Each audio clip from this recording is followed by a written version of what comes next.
సంక్రాంతి ఉత్సవాల్లో భాగంగా పిఠాపురంలో ఉపాధి హామీ పథకం నిధులతో చేపట్టిన గోకులాలను ప్రారంభించడానికి విచ్చేసిన గౌరవనీయులైన ఉప ముఖ్యమంత్రులు శ్రీ కొణిదెల పవన్ కళ్యాణ్ గారికి హార్దిక స్వాగతం పలుకుతున్నాం. అలాగే ఈ కార్యక్రమానికి విచ్చేసిన గౌరవ పార్లమెంట్ సభ్యులు, శాసనసభ సభ్యులు, ఇతర ప్రజాప్రతినిధులు, విచ్చేసిన పాత్రికేయులు, పోలీసు వారికి, విశేష ప్రజానికానికి అందరికీ సాదర స్వాగతం పలుకుతున్నాం. రైతు సంక్షేమమే ధ్యేయంగా ప్రభుత్వం అమలు చేస్తున్న గోకుల పథకాన్ని ఇవాళ కాకినాడ జిల్లాలో పిఠాపురం నియోజకవర్గంలోని కుమారపురంలో ప్రారంభిస్తున్నందుకు జిల్లా ప్రజల సంతోషాన్ని, ధన్యవాదాలు వారందరి తరపున గౌరవ ముఖ్యమంత్రి గారికి, ఉప ముఖ్యమంత్రి గారికి వినమ్రంగా తెలియజేస్తున్నాం. ఈ కార్యక్రమం ఇంత సద్విజయంగా చేసుకోవటానికి హానరబుల్ సీఎం గారికి ధన్యవాదాలు తెలుపుకుంటూ ఈ వేడుక విచ్చేసిన గౌరవనీయులైన ప్రజాప్రతినిధులందరికీ నా వందనములు.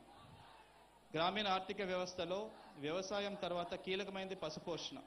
పశువుల పెంపకంపై ఆధారపడి జీవిస్తున్న పేద మధ్యతరగతి రైతులకు మంచి ఆదాయాలు, జీవన ప్రమాణాలు పొందేందుకు పశువుల షెడ్లు ఎంతో అవసరం. దీన్ని దృష్టిలో ఉంచుకొని దాదాపు 292 గోకులాలు ఆల్రెడీ మన జిల్లాలో అయిపోయినాయి. అందుకలో ఇంకా 1005 ఈ సంవత్సరంలో ఫినిష్ చేయడం జరుగుతుంది.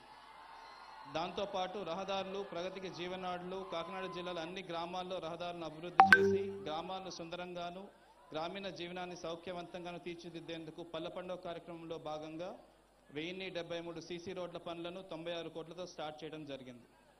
ఈ పనులను త్వరగా ఫినిష్ చేసి ఈ సంవత్సరంలోపు కంప్లీట్ చేస్తామని తెలియజేసుకుంటూ we welcome heartily to Kakinada sir, and we will finish all the works within this March 31st. Thank you so much. జ్యోతి ప్రజ్వలన అసతోమ సద్గమయ తమసోమ జ్యోతిర్గమయ మృత్యోర్మ అమృతంగమయ అంటూ జ్యోతి ప్రజ్వలన చేశారు ఆంధ్రప్రదేశ్ రాష్ట్ర ఉప ముఖ్యమంత్రి వర్యులు శ్రీ కొణిదెల పవన్ కళ్యాణ్ గారు. అందరూ లేచి నిలబడినట్లయితే మనం ప్రార్థనతోటి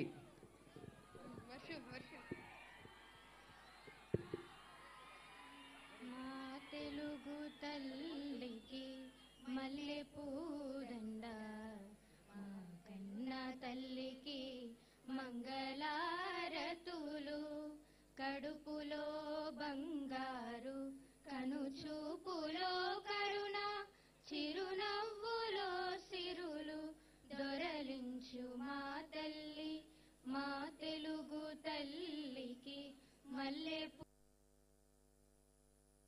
కన్న తల్లికి మంగళ